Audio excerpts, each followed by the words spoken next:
महाभारत युद्ध के समय में एक ऐसा योद्धा था जो केवल चंद मिनटों में महाभारत का युद्ध खत्म कर सकता था। लेकिन यह योद्धा इस वजह से लड़ ही न पाया क्योंकि वो सकाधर्म था और ये युद्ध अधर्म के बीच लड़े गए और महाभारत के युद्ध में 1 करोड़ से कहीं गुना ज्यादा सैनिकों की जान चली थी। और जब युद्ध के दौरान दोनों तरफ की लड़ाई में वीरगति को प्राप्त हुए थे और पौराणिक ग्रंथ के मुताबिक महाभारत काल में एक योद्धा ऐसा भी था जो कुछ ही मिनटों में कुरुक्षेत्र की अकेले ही लड़ाई खत्म कर सकता था। यह योद्धा सिर्फ 3 तीर में महाभारत समेत कोई भी महायुद्ध खत्म कर सकता था, लेकिन वह लड़ नहीं पाया और यह योद्धा कोई और नहीं बल्कि भीम के पौत्र और घटोत्कच के पुत्र बर्बरीक थे।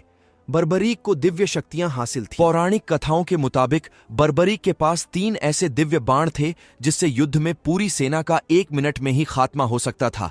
लेकिन जब बर्बरीक को वरदान था कि वह 3 बाणों से तीनों लोग जीत सकते हैं और उनके पास 3 अमोघ बाण भी थे, तभी से बर्बरीक महाभारत का युद्ध लड़ना चाहता था। लेकिन श्री कृष्ण जानते थे कि बर्बरीक आ गया तो युद्ध का परिणाम उलट जाएगा।